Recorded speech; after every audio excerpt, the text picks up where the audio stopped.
आज कृषि विज्ञान के अंतर्गत हम सिंचाई के साधन के विषय में जानेंगे। किसान जल स्रोतों से अपने खेतों तक जल पहुंचाने हेतु अनेक साधनों का प्रयोग करता है, जैसे बेड़ी, ढेकली, दोन, चरसा, रहट, चैन पंप आदि का प्रयोग करता है। आज इस प्रकरण में सिंचाई के विभिन्न साधनों की विस्तृत जानकारी का अध्ययन हम करेंगे। सबसे पहले हम आते हैं बेड़ी। अब आप यहाँ देख सकते हैं चित्र के माध्यम से, जिसे दोरी या दोगला भी कहते हैं। यह 1 मीटर की गहराई से पानी उठाने के लिए प्रचलित साधन है। इसमें बांस की दोहरी तथा घनी बुनाई द्वारा तैयार टोकरी प्रयोग में लाई जाती है। टोकरी का व्यास लगभग 75 सेंटीमीटर होता है। टोकरी के मध्य की गहराई लगभग 10 सेंटीमीटर तथा किनारे आते आते छिछली हो जाती है। टोकरी के किनारे पर 1.5 से 2 मीटर लंबी 4 रस्सियाँ बांध दी जाती हैं।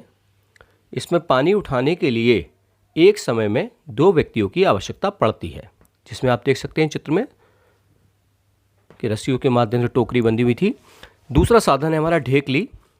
इसमें 3 से 4 मीटर की गहराई से पानी उठाने के लिए प्रयोग में लाया जाता है।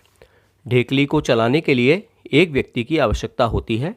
इसमें लकड़ी की धूनी पर धुरी के सहारे 5-6 मीटर लंबी बल्ली इस तरह लगाते हैं कि पानी के स्रोत की तरफ बल्ली का 2/3 से कुछ ज़्यादा भाग रहे।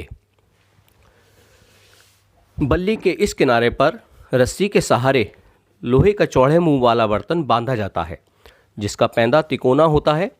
इस बर्तन को भूमि पर रखते ही पानी अपने आप गिर जाता है। बल्ली के दूसरे किनारे पर लोहे या पत्थर का 20 से 25 किलोग्राम का वजन बांध दिया जाता है। आप चित्र में देख सकते हैं। तीसरा हमारा आता है दोन, जिसका चित्र आप देख रहे हैं। तीसरा साधन सिंचाई का। इसमें लगभग 60 से 90 सेंटीमीटर की गहराई से पानी निकाला जाता है।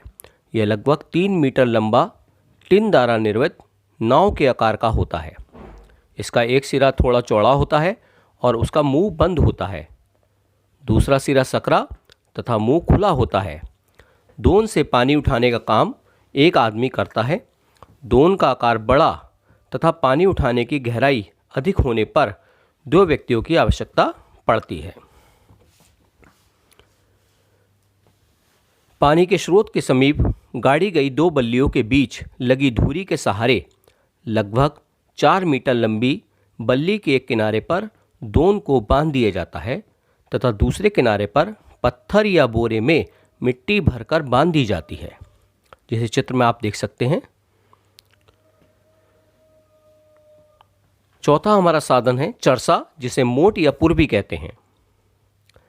आपने अपने गांव या आसपास में देखा होगा कि कुएं से सिंचाई करने के लिए चरसा का प्रयोग होता है।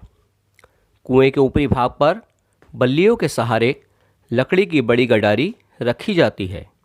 इस गडारी पर मोटी रस्सी के सहारे चमड़े का बड़ा थैला, जिसे मोट भी कहते हैं, बांधते हैं, जो कुएं से पानी भरकर ऊपर लाता है।